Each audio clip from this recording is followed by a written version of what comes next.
Hi everyone, it's Steve from Smart PE, and today we're going to be looking at a smarter way to answer a 9-mark question on the short-term effects of exercise. You'll hopefully have in front of you a learning mat, and during the video I'm going to be highlighting some key information and asking you to pause the video to give you some time to complete some short tasks in order to then complete an answer for a 9-mark question. So you should be starting to get familiar with the routine of how to approach these questions and a few things that we like you to do. So the first thing we want you to do is read the question carefully. Read it at least twice. So I'd like you to pause your video and read the question, please. Okay, now you've done that, there's a few other things that we like you to do. We want you to highlight and fully understand the command word, then any topic or content words, and then any qualifying words. And a qualifying word is what you're going to be linking your answer to. And finally, the amount of marks available. Okay, so that was highlighting and fully understanding the command word, highlighting the topic or content words, then any qualifying words, and finally the amount of marks available. So press pause on the video and complete those steps, please. Okay, as I said, I'm hoping that you're well practiced now, so I'm not going to go through all the answers to that, and hopefully you've got into that routine of doing that yourself. What I would like you to do though is just tick off on the clipboard on the right of the question to show that you've completed those tasks and those steps. And this clipboard just here, please. We now need to think about planning our answer, and it's important to remember that all 3 assessment objectives are assessed in an extended question. So what we're going to do is we're going to think about planning our answer on the table on the left of the page. So let's look at assessment objective 1. So this is always to do with being able to recall a fact. Alright, and in this question it would be a fact about a short-term or an immediate effect of exercise. So my answer for this would be related to the cardiovascular system, and one short-term effect is that heart rate increases. The next step is application or assessment objective 2. Now for application I must give a specific example of how a short-term effect of exercise could impact on the 1500 metre runner. My example is that oxygen is needed to produce energy in aerobic respiration. An increase in heart rate will ensure that the muscles will have enough oxygen to work aerobically, which is needed in a 1500 metre race. The next step is assessment objective 3, analysis or evaluation. So for me to get an assessment objective 3, I'm going to try to analyse how the body systems work together. So for my assessment objective 3 answer, I've said an efficient cardiorespiratory system. And again, I've highlighted that word in yellow because that shows that that's the body systems working together, allow for more oxygen to reach the blood and consequently the muscles.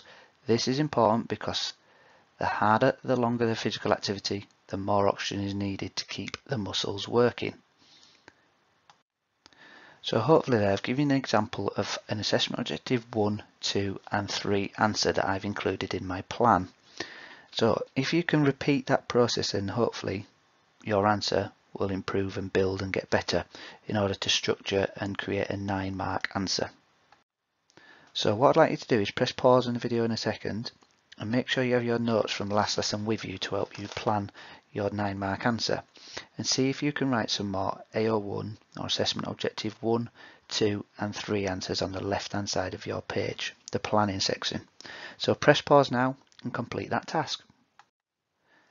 Okay, on the right of the page is the exam question, and it's laid out exactly as it will look on the day of your exam.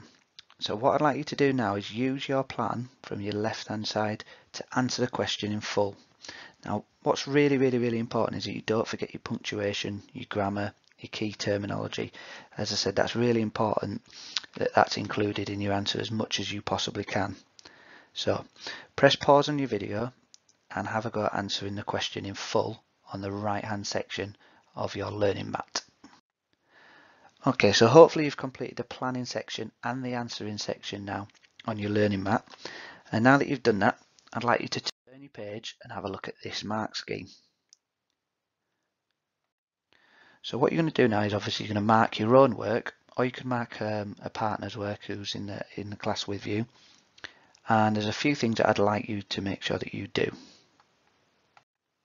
Just before I do that, it's really important to note that on the mark scheme, on this particular question and any other 9-mark question, each assessment objective is worth a maximum of 3 marks.